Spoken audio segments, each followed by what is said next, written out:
session. I think it's going to be exciting. One thing to say right away is that in my history of being involved in video coding for about 20 years, I've never seen this much proliferation of video codecs available as we have right now. We have the greatest choice that I think I've seen in 20 years' time. And so obviously, with, in my count, MPEG-2, ABC, HEVC, now EBC and BBC and AV1, along with VP9 as well. So that's a large number of codecs that we have available. In one of the slides that we had in the presentation I had, the evidence, at least from one website, was that ABC is the current dominant codec and not at all slipping. In fact, gaining in the last several years its market share, maybe up to 70 or 80%. So that's pretty dominant. Here it is, 15 years out. So that's pretty impressive. Okay, so with that, let's get started. And first of all, let's get the panelists to just introduce themselves. I'll start. My name is Topiwala from FastVDO, and I'm the moderator of this discussion. Go ahead. So my name is Kyo Choi from Samsung Electronics. I'm an editor of EBC in MPEG, and so thank you for inviting me. I'm a late addition to the panel as Nathan from Mozilla couldn't make it, so I'm Oliver Gunasekra. I was the CEO of NG Codec, which was recently acquired by Xilinx. Hi everyone, I'm Urwan. I'm a software engineer at Google. I'm working on AV1. So I'm Gary Sullivan. I work for Microsoft and I chair the joint video experts team that's working on VVC. And also chaired ABC. But not EBC. Hi everyone, I'm Roman Cherniak from Huawei, and I am a software coordinator of EVC. Benjamin Brost from Fraunhofer HHI. And yeah, I'm the editor of the EVC standard and also technical contributor to the EVC standard. So, very good. So we're really very pleased to have this distinguished group of panelists with us, because these are the people developing these standards. So it's really very interesting. But now, we've had the technical discussions already. Now we're going to switch actually and talk about markets and the future of these standards in terms of where they may be deployed. Now we're talking to technical experts mostly, but we'll just use them to put their crystal balls out now and look into the future and see where these technologies are going. So I'll just start the discussion with that we have so many codecs available. ABC being 15 years old, 16 years old now, is still dominant. How do you see the market evolving though in the next 5 years with powerful codecs that are 3 to 4 times, at least 3 times more efficient than ABC, now coming onto the market? How do you see that evolving? Go ahead. Get back. And so I got an answer from, I'd like an answer from everybody. Okay, go ahead. So very difficult situation in codec area, and there are several codecs existing and under development. So we can hardly say what will happen in the future in 5 years. So as you Hankazi mentioned, the ABC is still dominating the internet streaming services. And also we can see that ABC is royalty free, become a royalty free. But still we are needing some coding efficiency in order to provide new applications and new services. So that is why we are developing new codecs. My personal view is that maybe ABC will be still dominant in the internet services, because companies hardly can estimate the coding performance and also the licensing cost.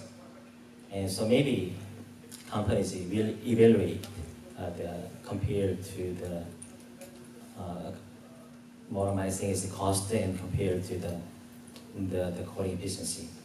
And so another thing is that maybe industry will evaluate which kind of coding is very friendly to the streaming service. My thing is that application specific and also what kind of codec is very friendly to the broadcasting services. So it depends on the company's decision. But anyway, I believe that the key factor is that the license cost and also considerable with the codec business. That is my expectation.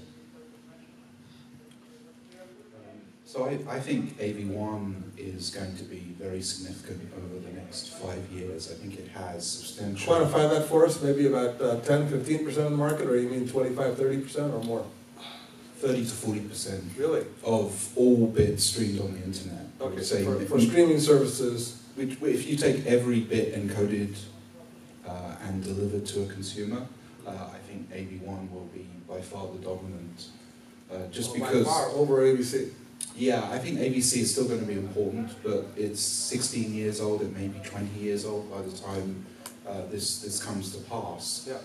But people need the coding efficient gains, and I would say the primary benefit is the fact that it will be potentially universally supported. I mean, one of the reasons why AVC is so popular is that it just plays everywhere, in every browser, on every device, and AV1 has the potential to do that. Today, 3 major browsers natively play AV1 at HD resolutions today. By HD you mean 720p or 1080p right now? I think it's 720p, I think. Yeah, 720p. Yeah. But, my iPad can decode AV1 at 4K in software today. He of course has a super duper iPad. Go ahead. Yeah, my answer is kind of similar. I don't know how I don't know why. I don't know how dominant AV1 would be, but I think we definitely have a good opportunity with AV1. Especially, I worked on WebP image format before working on AV1, and what we found is no matter how good the codec may be, it's important to have a good kind of good support everywhere for the format, for it to be successfully adopted everywhere.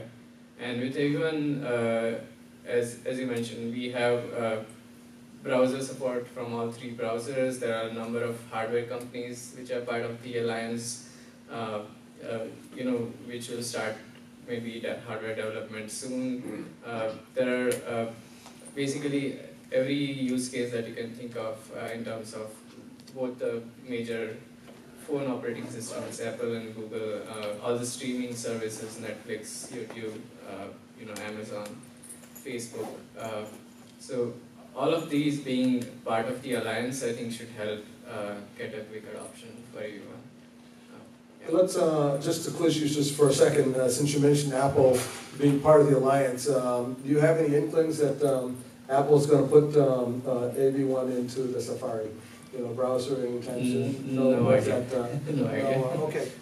Thanks for the additional chairs. If you could get those lined up quickly. Now, Gary, go ahead. Let's get your input. So Gary is a co-chair of JVET, which is developing the BBC standard. So go ahead, Gary.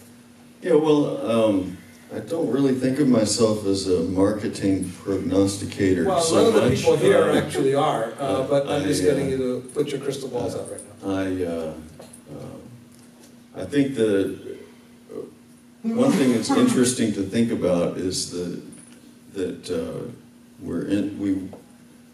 we are entering a multi-codec future, and in many cases, both the server and the recipient of the video may be capable of more than one video coding format.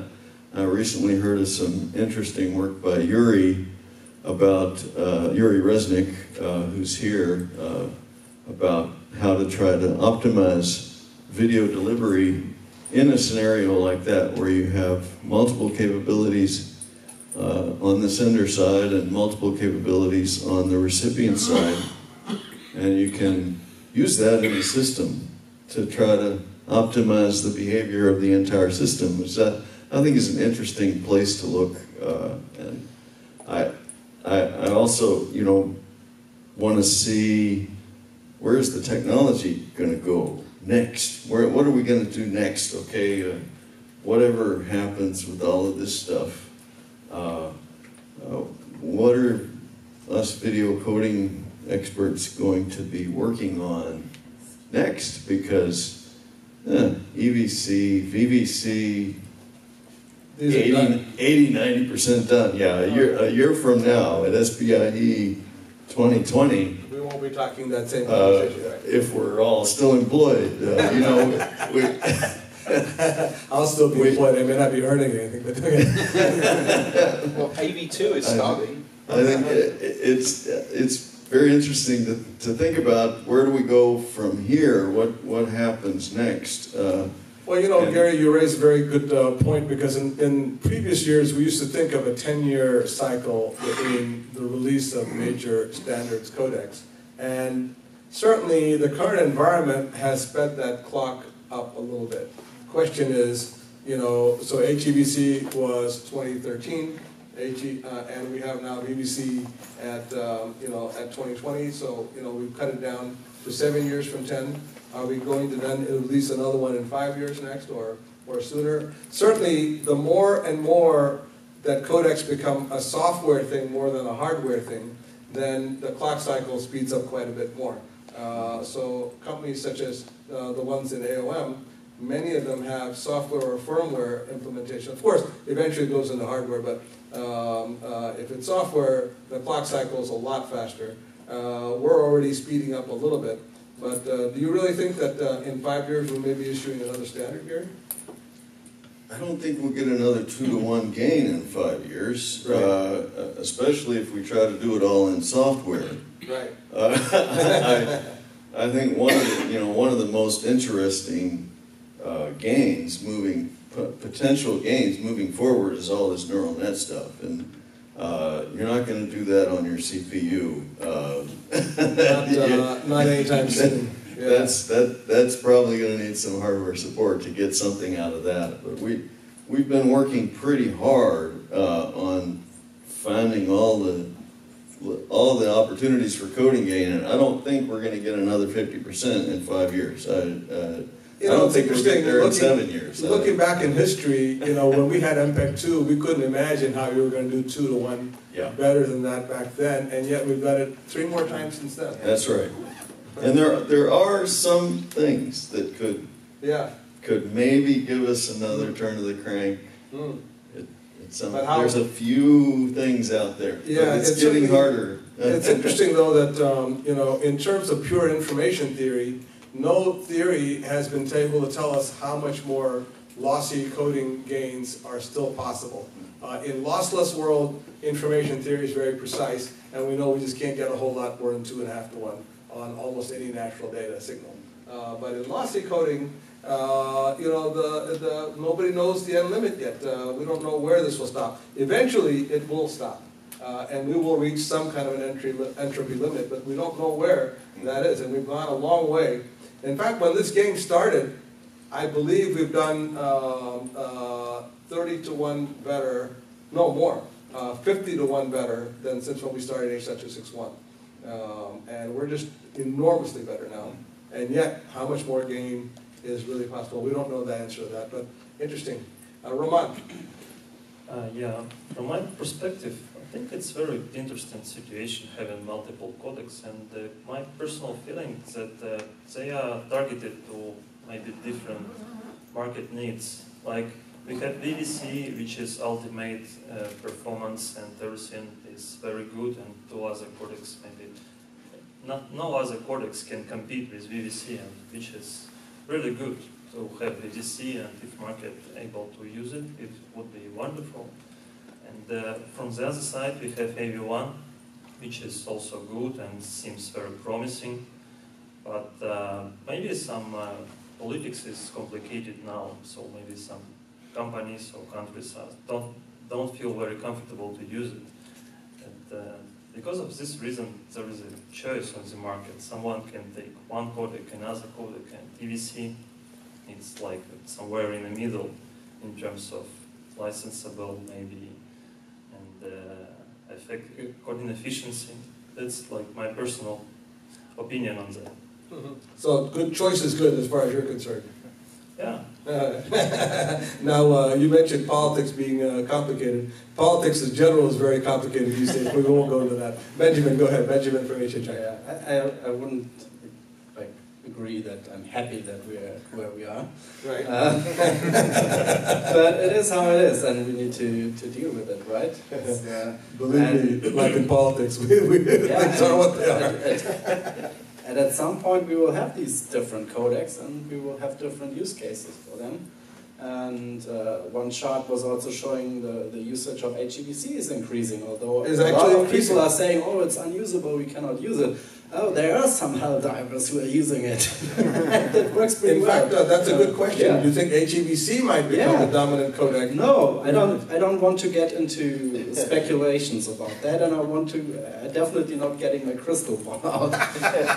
Well, there's no harm. There's no we're just all speculating here. Yeah, None of us, of course, knows the future. But my point here is that HEVC is built in a lot of devices and supported. Not in browsers that might have different reasons because of there's a dominance of certain browsers, they have interest in other codecs, but that comes back to the use cases. Maybe there's a use case of a browser where maybe AV1 is a codec of choice, but there are many other use cases. And HEVC is widely supported right now by a lot of devices. And as you can see from the statistic, which side you are citing, they are all the trend is the same. That HEVC is increasing, and it seems to be licensable for some people. Some people might not or consider it as a risk. I don't know. I cannot judge their assessment, but so there is a market for that, and it's also increasing. But at the end, we will end up with having multiple applications using multiple codecs. But certainly, my point here is that HEVC will grow, as we will see, because it's widely supported, and for the rest, we will see.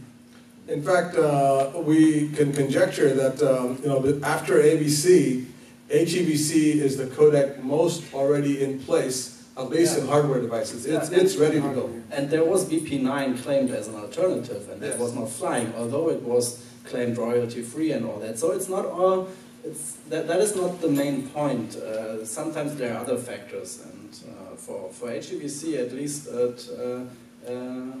it's proven that its coding efficiency is very good and very useful to some people using it at the moment. And probably will increase as people make better and better encoders. X265 we have people here in the room working on that. Oh yeah, X265 right now is still about 10% below HM. And so there's a lot of room to grow. But let's handle the elephant in the room right now and get that out of the way.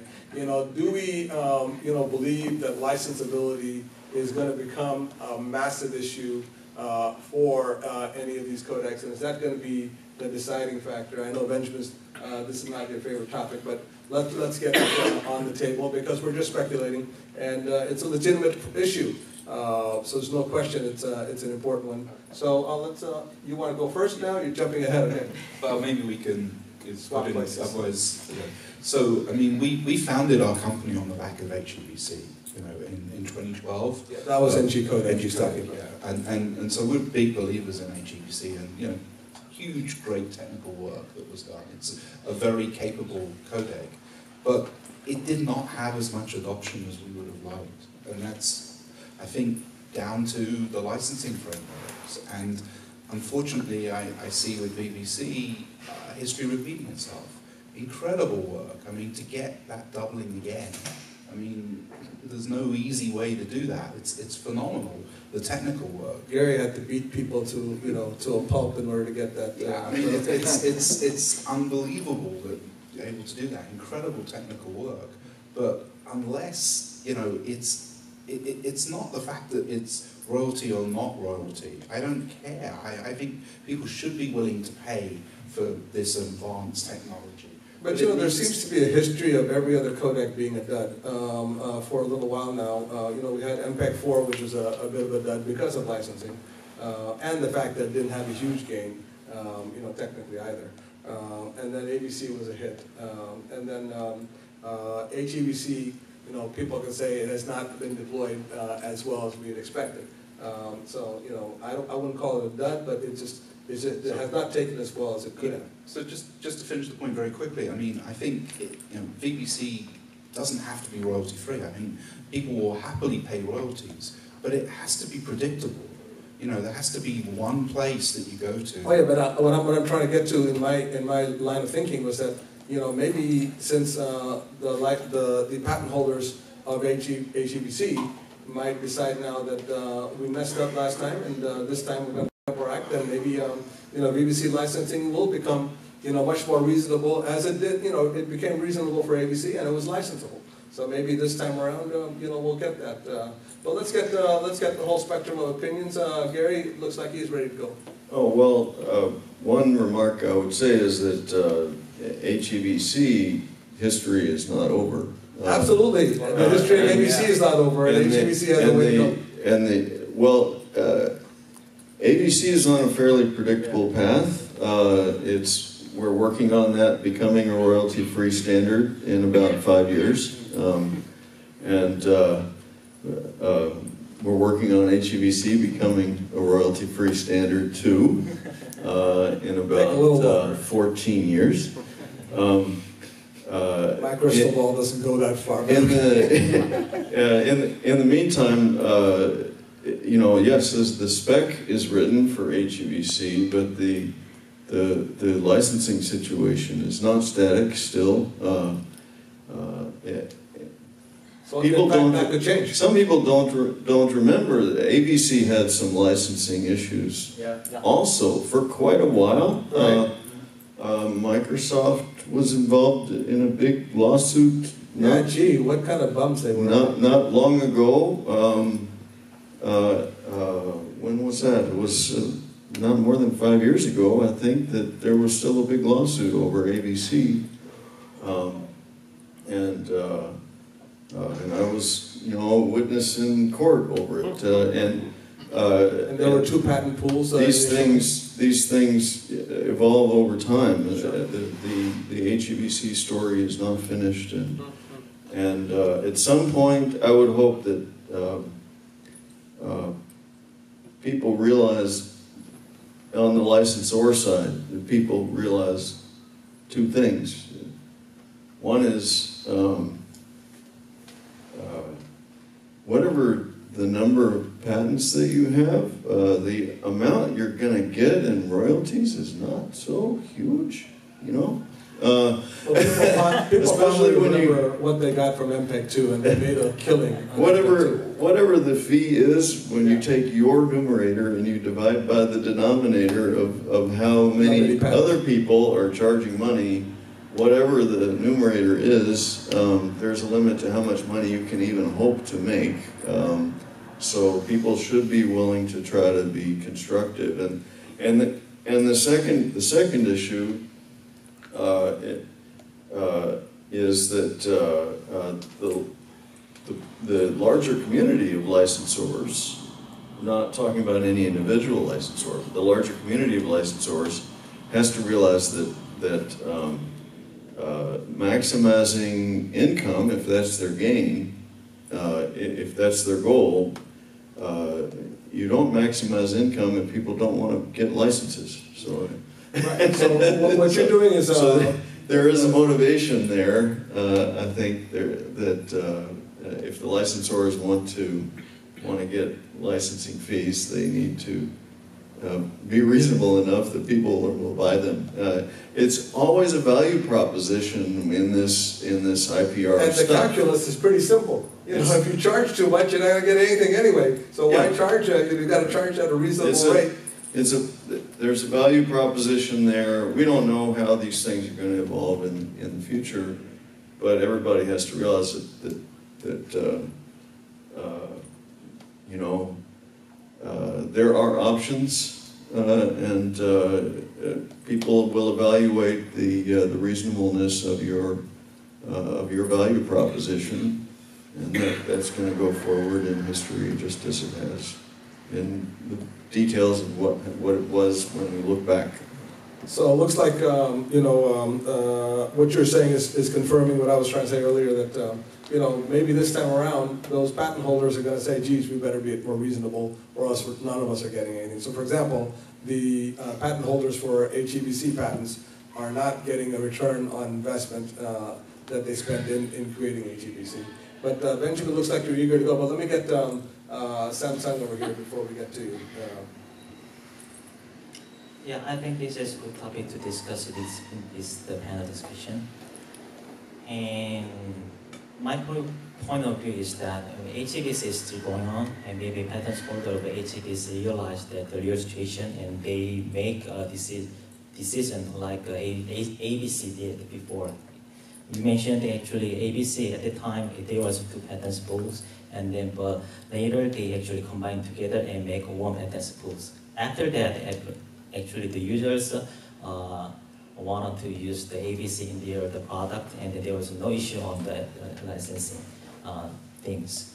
Maybe HEVC, the patent holder, also try to do that, and then they make 1 patent pool, or some individual licensors try to join one of the patent pools and then make expecting the licensing cost. In this case, we can go furthermore in terms of the development of new codecs. So maybe this is one factor we should do, I think. And also, I believe that the HEVC licensing issue actually jerked into side activity, a kind of AB1 and the EBC activity. So maybe HEVC licensors make a good licensing program in this time from now on. In this case, maybe people think that maybe AB1 or some EBC or whatever, maybe people, the companies believe that anyway licensor of the new codec actually try to resolve the issue. In this case, the companies, business makers, can expect what they want to use the codec in their future product applications. So that is my point of view. Okay, very good. Benjamin, you want something to say over there? I have a personal theory here. Good. Consider that H.264, and I guess at the Mile High video, Nathan from Mozilla showed a very nice picture of the devices that came out the year AVC was finalized, and it was a very not modern looking BlackBerry and a ThinkPad that is that thick. So this is the technology that was like state of the art when it was finalized. The use of AVC came in much later when like internet streaming, all that. Gary, probably you remember the resolutions that were prominent when AVC was developed. Far away from what is now used. We were testing QSIF at that time. Exactly. I mean, it's unbelievable. So this is I think we all have need to set our minds in that area, and then the internet came, video streaming, and somehow that was the codec, and maybe in that, I don't know, hype or gold rush or whatever, people forgot that there were issues with licensing and all that ABC was not from the beginning that it's so easy. But this whole thing with the internet coming, or like video streaming becoming that huge and important, I guess that maybe triggered a gold rush where people say, oh wow, that is so many devices, it's perfect if you pitch for your, I don't know, CFO, whatever, investor, these numbers, and then you get royalties. So you get huge numbers as revenues, so it's very nice to pitch for people if you play with that. And maybe that created a certain assumption that the next thing after ABC should go through the roof, and maybe out of that feeling, it didn't went how everyone was expecting. It created some kind of, oh, it's really bad. Although it's not. So maybe this is just my personal interpretation of maybe how that went.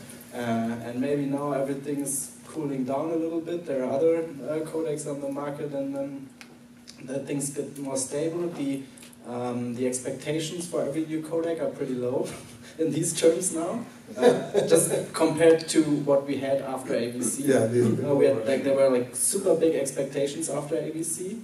And so now we are maybe a little bit more getting used to the whole situation. And also, that's my personal hope, that also helps future licensing, because everything cooled down a little bit. But that's just my personal hope. Very good. We didn't get Roman, and I think, but let me see if I can, I don't want to go too long. We're supposed to stop at 12:30. It's 4 minutes from now, but we're going to go on a fair bit longer. I don't want to hold everybody here hostage. Feel free to leave if you have to, but we're going to continue to record, but not more than about 20 more minutes. So let's see if we can get some specifics. As far as adoption rates, one of our panelists actually took a guess at about 35–40% for AV1 in the next 5 years. That's a pretty interesting guess. But in terms of applications, anyone want to hazard a guess as to which codec in the next 5 years is going to try to is potentially best positioned for what application? So, for example, say for YouTube, it's clear AV1. You own it. You have best chance to use AV1. But what about Netflix and Amazon Prime for streaming? And what about broadcast? And is broadcast still going to be around 5 years from now? And in what stage? What about cable television and whatnot? So just again, let's get very quick 1 minute answers for people. Go ahead, down the line here. Anyway, let's start with Kiho. Yeah, I briefly explain my thinking.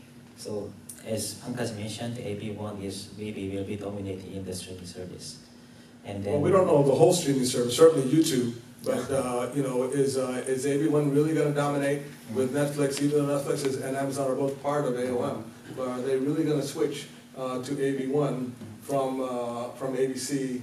And right now they're using HEVC for HDR and 4K applications. So are they going to switch? Also for HD. Also for HD? Yeah, Amazon is using HEVC across the board for all resolutions. Okay, I thought it was mainly AVC. For HD and anything lower, but you're saying even for HD, for 1080p. Okay, I wasn't aware of that. Anyway, but would they switch to AV1? And for you, EVC, what do you think EVC is going to do? So my expectation is that the EVC and the VVC will be dominant in the broadcasting services, and because the 8K services are now just started. And the Japan and Singapore. Yeah, that's right. And so maybe we need some new standard codec in those areas. So maybe general purpose codecs kind of EVC and VVC will be candidate for the applications. Okay. So quick answers, please. Yeah. So Netflix and Intel are working together on the open source SVT AV1 encoder. So I think you can imagine that means that they have intention to use AV1. So I think streaming AV1 is very well positioned. I think it could also start to be important in other markets because streaming is so much larger than anything else, so it will dominate hardware adoption. So AV1 decoding will be in every chip made at some point in the future. So you think, for example, mobile streaming to mobile devices is going to continue to grow and become a huge part of the market? Right now, people are watching it on their TVs, using various set-top boxes and sticks. But actually, if you look at total bit streamed, by far the majority is streamed to mobile devices and not to TVs. In China, it's huge. I mean, more video is consumed on mobile devices than it is consumed on. I don't think that's the case in the United States right now, but okay. Go ahead. Let's get Ruban's position. Yeah, I think a lot of it depends on. So all of these companies, when they are streaming, the only reason for them to stick to older codecs is if the support isn't there, right? I mean, it's in their interest to get the best codec, which gives the best compression, gives them the... It costs you a lot of money to ship all that stuff. Yeah, storage and streaming both cost a lot of money. So if they can get compression, they are going to use it.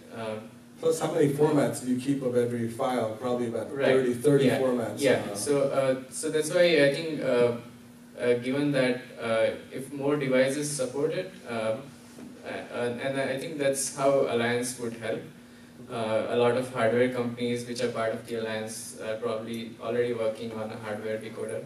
So if the devices support that, and if browsers support that, if all the streaming services start using it, then I think they'll definitely want to use newer. So there seems to be some consistent answer here that for streaming, AV1 may have an upper edge. Anybody want to disagree with that? Yeah, I'll Please. I'll disagree. Please, I think want if some controversy. we look far enough into the future, Yeah. none of these formats that we have initials for are going to be the long-term future. It's time Gary's ready to create the next standard already, it's so time he's looking ahead. to start turning our attention to 3-letter or 4-letter acronyms that we haven't come up yet with. Gotcha. 267, 268. Most of us are technical people rather than business people, and you know, in the long term,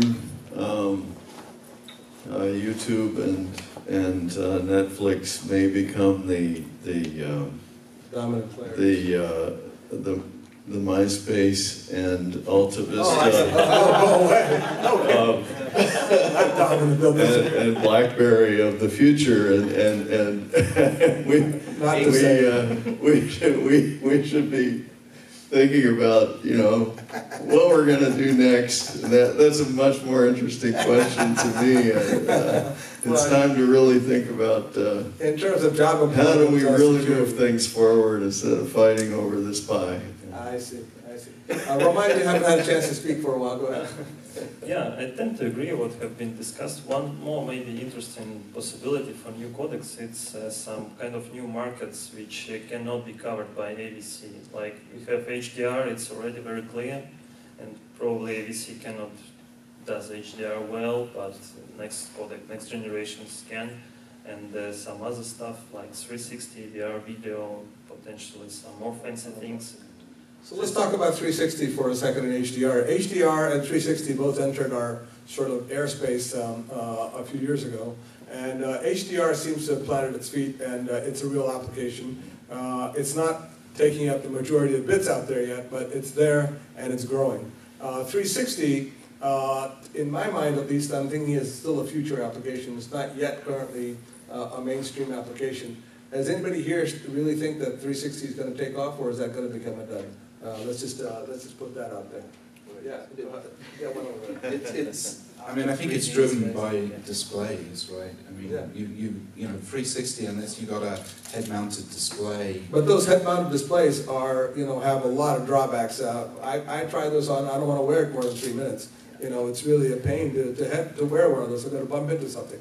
So why would I cover my eyes? That's to me sounds like a brain dead application. So I think that's exactly it. Once, if and when people can invent head-mounted displays that people want to wear for long times, then I think 360 video will actually be quite significant. So, for example, Microsoft's display that you see through, it could become the HoloLens. You know, it could, something like that might have a chance to really take off.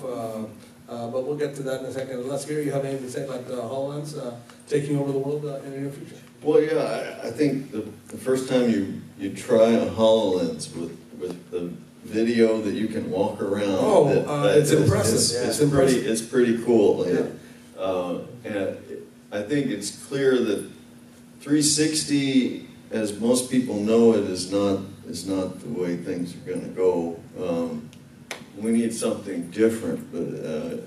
Well, they're working on 3.0 plus, and then eventually thinking of aspiring to 6.0. But God knows. I think the HoloLens is a more of getting closer to the real future than that kind of thing is. Okay. Looks like. Go ahead. Yeah, in the past, the 360, and we also did that with tiled streaming and wherever, was some kind of a hack always. Yeah. So you have to do something. And when a new codec will have it built in from the beginning, easy to do it, then maybe people might play with it. No, but do you think it's really codec related? I mean, we can do 360 really. It's not. I would disagree that maybe other people would also. It's not based on the codec. It's the application. I think it's. You have to.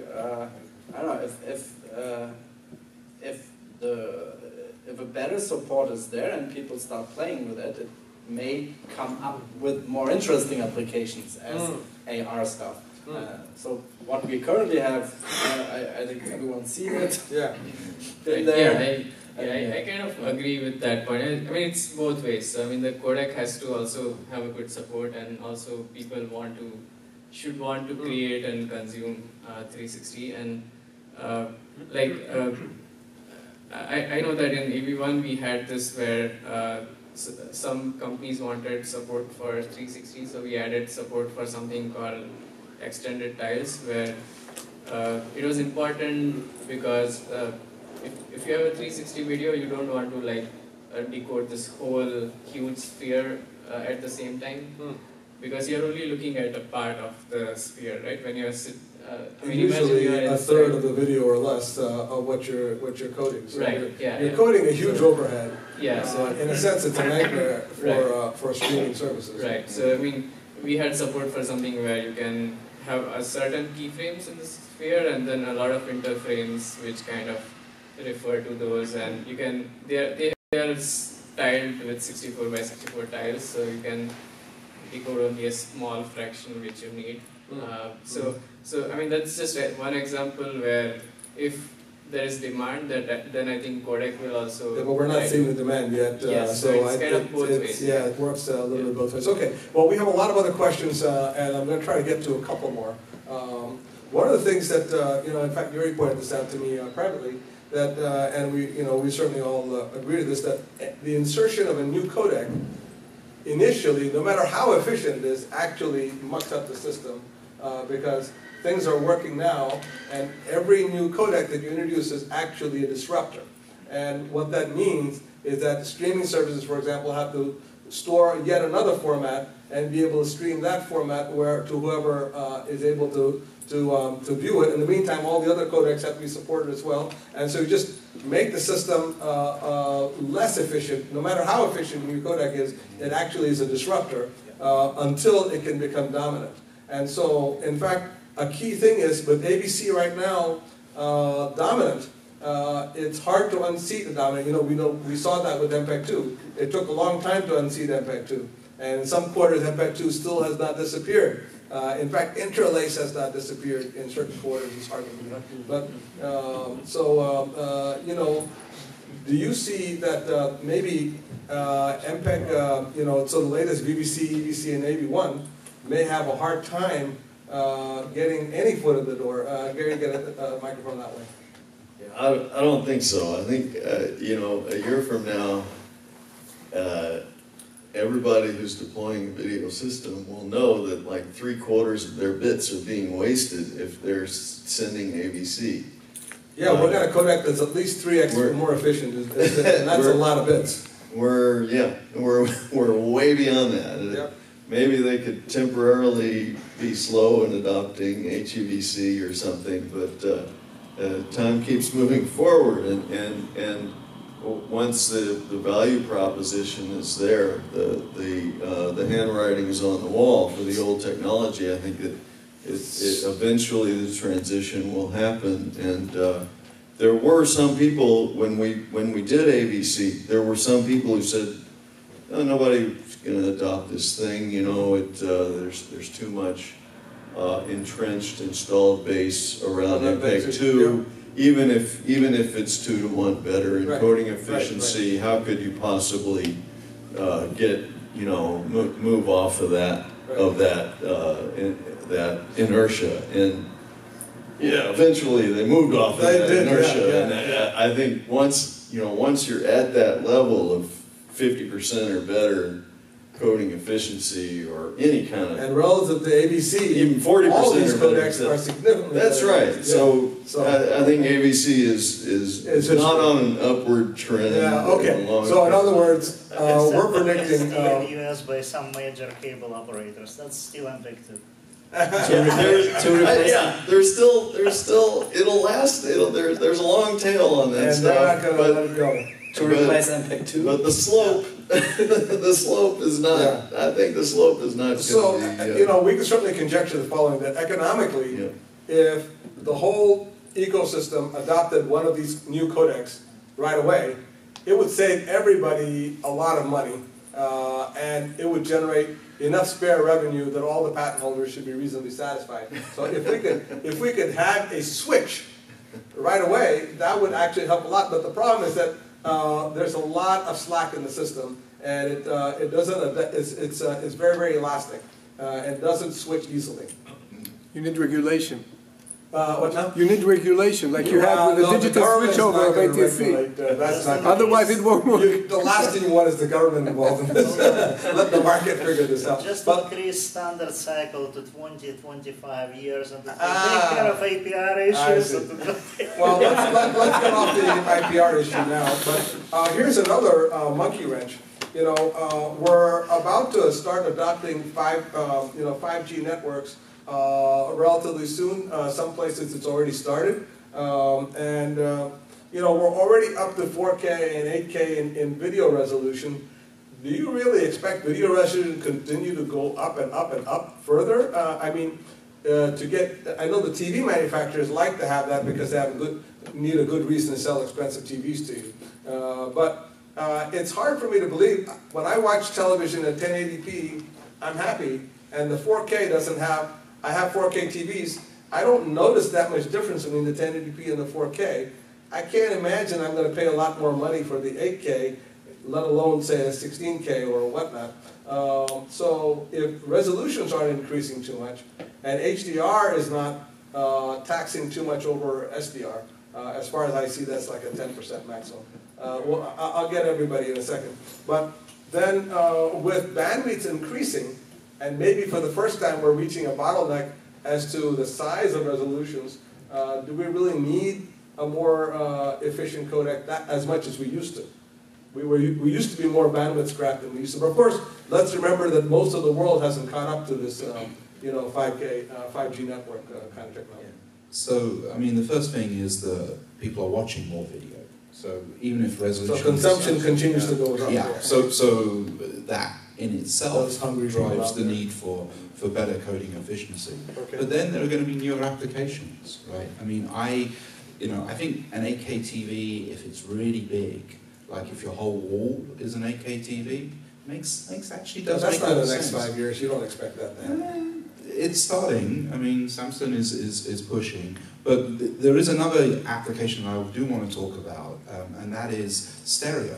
I mean, stereo died, but I'm predicting that it may come back with 8K. So 3D, but using without goggles, without glasses. Without glasses, using multi-view, using an 8K panel where you have a 4K stereo view that works for whatever. Do you really believe that? I mean, that's it's been tried. It died. You know, the glasses. Yeah, I mean, wearing glasses clearly died. Was a failure. Yeah. But if you could have theaters that work, and it still works. Yeah. But imagine you could have an 8K panel that's not too expensive, where you have glassless-free 4K, and it looks great. That's going to need great coding efficiency because now you've got to encode every view. And so, any other advocates of back here also, but any other advocates of 3D video coming back in some form? Are you a yeah, I don't know about that, but I mean, I agree that in general there are a lot of new use cases definitely coming up, which will require much better coding. That's for the future, but even at present, if I talk about present. We might think 4K and 8K is here, but if you see, YouTube still has to, let's say, stream 480p for a very large number of users still. Right, around the world. So, it's not like we are done with the bandwidth scenario. It's still so a huge problem. So here's I mean, I'll let other panelists answer that, but let me put a further twist on it. Maybe the part of the world that needs the newest codecs is no longer, you know, the West or the high bandwidth, you know, and sort of United States, you know, Japan, South Korea, but maybe places like India and China might benefit, you know, from this technology more. Is that really possible? That maybe that world will adopt this new technology just because they need it? I think another part of the equation is not just how people watch video and how much video people watch. It's how much video is generated also. Oh yeah.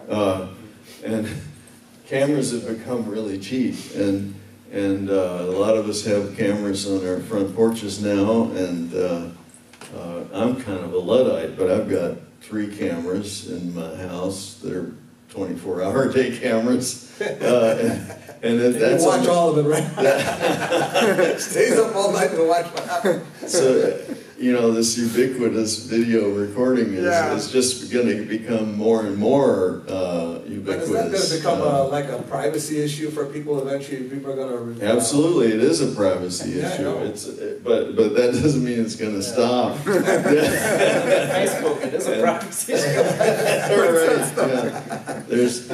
The cameras are not going to become super expensive, and they're going to become more and more part of our everyday lives, and not all of the video that's generated is going to be watched by humans, but there's going to be a lot of video around. Okay, so the growth of video in general is pretty much guaranteed, and so newer codecs are going to continue to be in demand, both in the first world and in the rest of the world. Okay, Benjamin, you were raising your hand for a minute. But let's get one microphone back this way. That's a good thing, because the Segue. original question was increased resolution. Yes. You see that, and that's, for example, if you look at cars, the dashboard at a car, it used to be that thing, and now the whole thing is a display, right? And that goes along the direction that Oliver pointed out. Now you have 3 cameras, right? 3 times HD. Then you have, I don't know, you watch TV, HD. You have your home automation panel, maybe it's touch, and then you have maybe that auto HD. So it's like, it's a combination of things that could so we're going to have microwaves that support VBC? I mean, we're going to have refrigerators that work. I mean, where is this going to stop? Yeah, you have refrigerators with a display on the HD. And camera. In fact, you could wave your refrigerator and, you know, it'll say, oh, you want 83 degrees. So, seeing that in a tiled approach, where each tile has also screen content, type of content. No, it's and that's, I don't think we're done with 4K, 8K. It's not like for TV. I agree. So proliferation of devices. That's what you're really after. Go ahead, Roman. Yeah, I agree with it, and it's very aligned with the 5G kind of current movement. So we have a very big amount of devices connected to each other, with like refrigerators and microwave. Yeah. But you know, go ahead. I'm going to let Kiho answer this too. Yeah. So you know, nowadays 4K is very popular, but I believe that in 2 years 8K will be popular as well. So in 2 years. Now that's another prediction. That seems pretty optimistic to me. This year 4K was advertised, I remember 5 years ago, and it's been slow to you know, enter the marketplace. The TV manufacturers, of course, were gung-ho about it, but even today, what fraction of households, say in the United States, have a 4K TV? I would conjecture that it's only at the 25% mark, not higher than that. But we needed to think about the cameras in our smartphone. Our smartphone usually captured with the 4K. Oh, I know, they keep, well, your smartphones are not 4K. Oh, yeah, okay. Usually we are using the 4K camera capturing systems. And also, maybe United States different situation in Korea, mostly we are using the 4K devices in order to see the videos. And also we are thinking about the 5G applications. And some companies already started to support the 5G, the mobile services and streaming services and kind of AR, VR streaming services. Actually, this kind of application needs a lot of bandwidth. So maybe we need a new codecs in order to support the new applications. So you think AR, VR really is going to take off? That's right. Okay. Because we South Korean people already experience such the applications in our real lives. Oh yeah? Yeah, that's right. You walk around with headsets when you go home? Is that But my saying is that we are not using the head-mount displays in our, in the home, but in our something like office or the factories and some, we are usually using such the applications, and also we are using the AR systems in our 5G, the telecom systems. Oh, so AR seems to have more legs than VR, perhaps. Anybody want to comment about the AR, VR down the line?